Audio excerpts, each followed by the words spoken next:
मित्रों नमस्कार। मैं Neeraj Kumar Shrivastava, advocate, district court Varanasi. मैं आपके बीच सीआरपीसी का चैप्टर 31 जो कि ट्रांसफ़र ऑफ क्रिमिनल केसेस, आपराधिक मामलों का अंतरण की प्रक्रिया के बारे में बताता है। चैप्टर 31 जो था वह अब चैप्टर 33 BNSS 2023 में हो गया। सीआरपीसी का चैप्टर 31 सेक्शन 406 से लेकर 411 के बीच में ट्रांसफ़र ऑफ क्रिमिनल केसेस के बारे में बताता है। कुल 7 धारा थी। सेम चीज़ इधर बीएनएसएस में धारा 446 से लेकर 452 बनाया गया है, एज इट इज़ है। तो छोटा चैप्टर है, इसके बारे में हम लोग थोड़ा अध्ययन करते हैं। 406 ट्रांसफ़र ऑफ क्रिमिनल केस के बारे में है। ये पावर बताता है सुप्रीम कोर्ट को। जहाँ पर स्टेट का ट्रांसफ़र करना हो, किसी दूसरे स्टेट में एक केस कोई किसी स्टेट में चल रहा हो, दूसरे स्टेट में ट्रांसफ़र करना हो, तो सुप्रीम कोर्ट के पावर को ये बताता है। जब भी ऐसे केसेस को ट्रांसफ़र कराना होगा स्टेट से दूसरे स्टेट में, तो सुप्रीम कोर्ट में पिटीशन फाइल होगा। ये है 406, जो कि इधर 446 में है भी नहीं। 407 आता है हाई कोर्ट।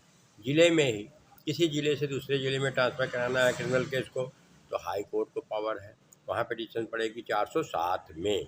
406 में सुप्रीम कोर्ट स्टेट से स्टेट अनदर स्टेट में ट्रांसफ़र कराना है केस को, तो 406 में। डिस्ट्रिक्ट एक डिस्ट्रिक्ट से दूसरे डिस्ट्रिक्ट ट्रांसफ़र कराना है, तो 407 में पड़ेगी हाई कोर्ट में।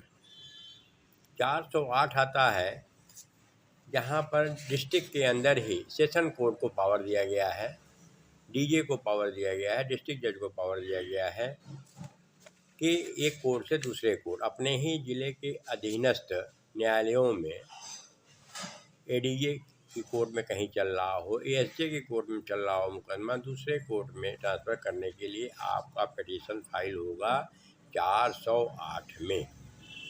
तो 406, 407, 408 साइमल्टेनियस लगे हुए हैं section. 406 supreme court, 407 high court, 408 session court में। जहाँ जैसी परिस्थिति होगी वहाँ फाइल होगा।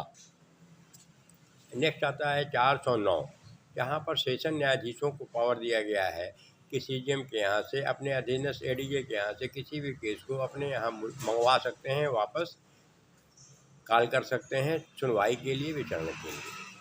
ये केवल 409 ये स्पेशल पावर दिया। इसके ठीक बाद जो है 410 आता है।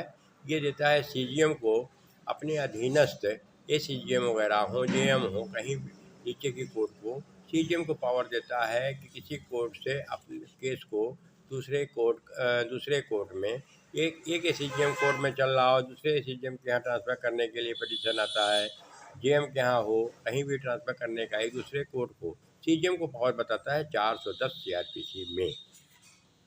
तो 406 supreme court, 407 high court, 408 session court, 410 CGM, इतना हम लोगों को जानना चाहिए।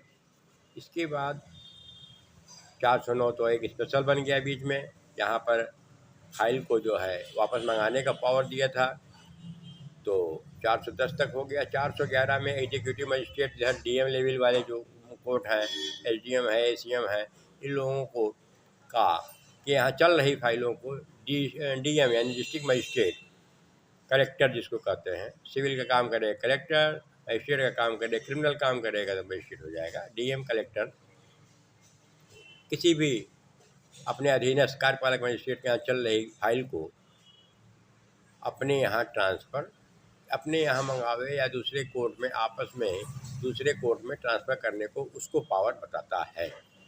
इतना है कार्यपालक एग्जीक्यूटिव मजिस्ट्रेट। क्रिमिनल केस के बारे में ये चल रहा है, कोई भी चल रहा हो निपटारे के लिए, अगर डीएम को लगता है कि उसके यहाँ फाइल पड़ी हुई है कि ट्रांसफ़र कर दिया जाए, चाहे एलिगेशन लगा के आया हो, तो डीएम उसको कंसीडर करेगा, ट्रांसफ़र कर सकता है।